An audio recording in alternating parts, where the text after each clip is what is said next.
I want you to read that and tell me whether or not you understand it. Okay.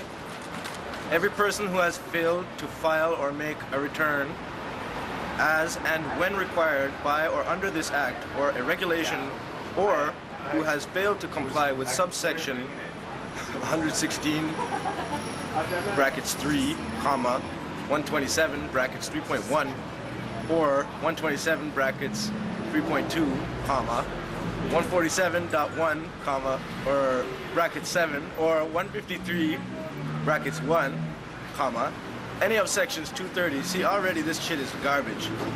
230 to 232 or a regulation made under subsection 147.1 brackets 18 or with an order made under subsection 238 brackets 2 is guilty of an offense and comma in addition to any penalty otherwise provided comma is liable on summary conviction to a fine of not less than $1,000 and not more than $200 or $25,000, or b both the fines described in paragraph 238 brackets 1a and imprisonment for a term not exceeding 12 months.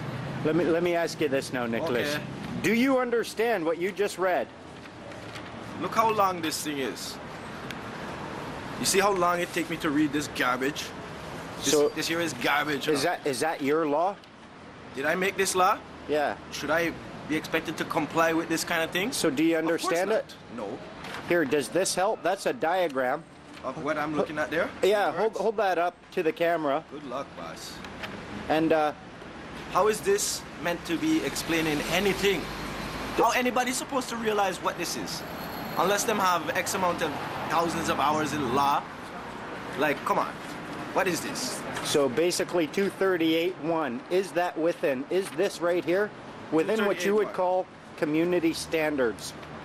Community standards? Yeah, if somebody in your family or if your friend came up with a... No, if you go out into the general community, which are, you know, the police are supposed to be policing the general community, so they know who we're talking about too.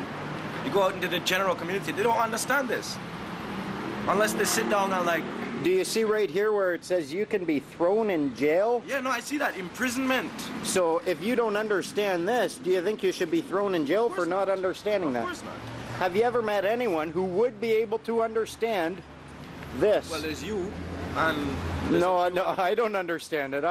I can draw a diagram, but understanding it is even beyond me. This is something different, man, because this is a diagram to a next diagram to a next diagram. Some of them things is connected and some of them things is not connected, and I thought the law was supposed to be a whole thing. You know, like, there's supposed to be a book or something about the law. And don't you think the law should be understandable? It should be. Well, I mean, it's supposed to be us who create the law. So do you understand this? Do you understand Section 238? This is not for the comprehension of everybody, the lay person. Are you a stupid man? No. I don't feel like I'm a stupid person. Like, so should anybody ever be charged under 238.1, in your opinion, as a member of the community? As a member of the community, and as a member here, as a Canadian citizen, this laws should be made more understanding, and nobody could be expected to come under the imprisonment for something that they don't understand. So imprisoning someone for that, do you think that would be just? No, that's not just. That's totally unjust. Totally unjust.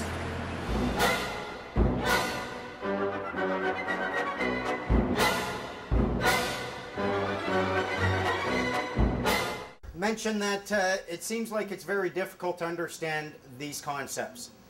There's only a few key ones. They're quite simple, and once you start understanding those, you're not going to have to worry about everything else.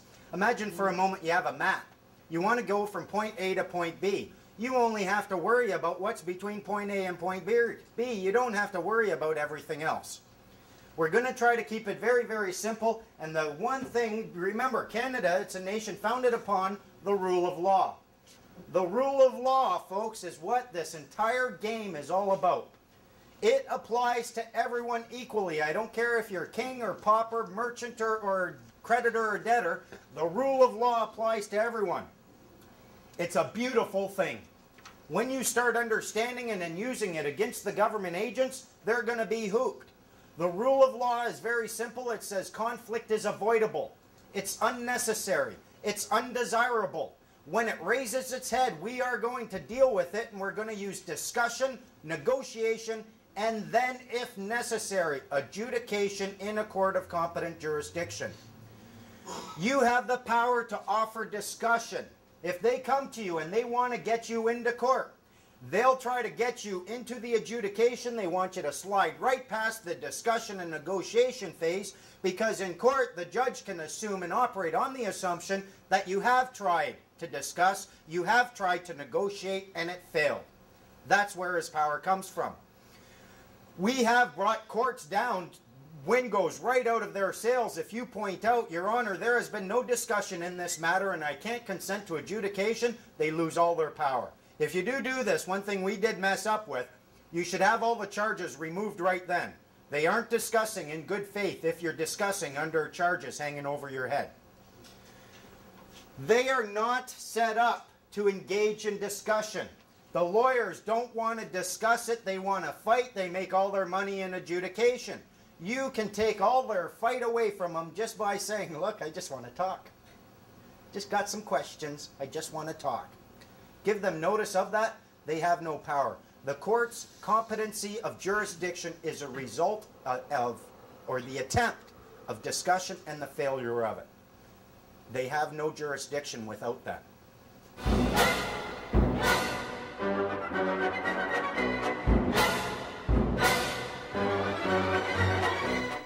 In this little game that they've got us playing, there is a hierarchy to law. If you look on the right-hand side, natural law is the epitome. That's the top. Natural law is essentially your rights and duties to those whom you love. Imagine for a moment you're in a forest.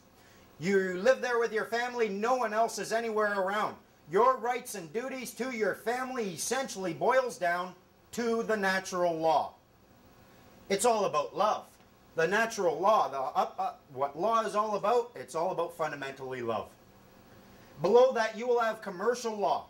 Let's suppose in this forest, there's now not just you with your family, there's another family, you live 100 miles away. Once a month, you want to trade some of your berries for his fish. The commercial law now will deal with your transactions. And these commercial law has to do with trust. You need to be able to trust the people you're engaging in commercial actions with. Below that, you have a common law. The common law, imagine for a moment in this forest where before you only had 2 people, now you got hundreds and thousands of families living here. You need a certain system, a certain structure that's going to allow all of these people the protection that commercial law will afford them.